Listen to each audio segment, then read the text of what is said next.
Hello, good afternoon সবাইকে। আবার একটা নতুন ব্লগ নিয়ে চলে এসেছি। আজকের ব্লগটা নিশ্চয়ই তোমাদের ভালো লাগবে। দুপুরে সমস্ত কাজ সেরে সবাইকে খাওয়া দাওয়া দিয়ে রাত্রের জন্য সবজি কেটে রেখেছি, আটা মেখে রেখে নিয়েছি। এর মাঝখানে চলে গেলাম ছটের জন্য নদীতে। আমি যেহেতু ছট পুজো করি না, কিন্তু এক কাকিমার বাড়ি আমি প্রত্যেক বছর পয়সা দিয়ে দিই, যাতে কিছু ফল কিনে আমার মেয়েদের নাম করে পুজো দিয়ে দিতে পারে। এর মধ্যে দেখো পৌঁছে গেলাম নদীতে। আমি বাড়ির থেকে প্রায় 3 কিলোমিটার দূরে পায়ে হেঁটে চলে আসলাম। পুজো করার পর সবাই আবার বাড়ি ফিরে আসলাম। হাতে বেশ তাড়াতাড়ি করে কাজগুলো সারতে হবে, কারণ রাত্রেবেলা আবার আজকে খারনা প্রসাদ খেতে বেরোতে হবে, মানে ক্ষীর ভোজন, যেটা ছট পুজোর সময় দেওয়া হয়। তো প্রত্যেক ঘরের গাছগুলোগুলো গুটিয়ে নিয়ে ঘর ঠর ঝাড় দিয়ে 5 মিনিট একটু বসলাম। 3 কিলোমিটার গেছি, অনেকটাই কষ্ট হয়ে গেছে। তার মাঝখানে বসে দেখছিলাম কার্টুন। ভাবছিলাম টিভিটা দেখবো না, কিন্তু ফেভারিট যখন কার্টুনটা হয় টম অ্যান্ড জেরি, না দেখে আর থাকতে পারি না। এরই মাঝে চাপিয়ে দিলাম সবজি। এবার দেখো, এই মশলাটা আমি কিন্তু প্রত্যেক দিনের রান্নায় ইউজ করি, তাছাড়া আমি কোনো মশলা ইউজ করি না।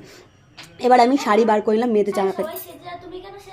এর মাঝখানে দেখো মেয়ে এসে আমাকে কি বলছে, তোমরাই শোনো। দুই মেয়ে মিলে এটাই বলছে যে এটা না এটা, এটা না ওটা। তো মেয়েদের কথা তো শুনতেই হবে, কারণ মেয়েরা আস্তে আস্তে বড় হচ্ছে। তো সব কিছু বের করে রাখার পর আমি এখানটা মিস্ত্রিকে চা দিয়ে দিলাম। মিস্ত্রিকে চা দেওয়ার পর জামা প্যান্টটাও গুটিয়ে নিলাম। গুটিয়ে নিয়ে রেডি হয়ে বেরিয়ে পড়লাম। এবার দেখো, প্রত্যেকের বাড়ি, আমাদের এখানে এবছর 19টা বাড়িতে ছট পুজো হয়েছে। তো অনেক বাড়ি ঘুরতে ঘুরতে বাড়ি ফিরতে ফিরতে প্রায় বেজে গেছিলো রাত্রির 10:30। বাড়ি থেকে বেরিয়েছিলাম যখন, তখন বাজছিল 7টা।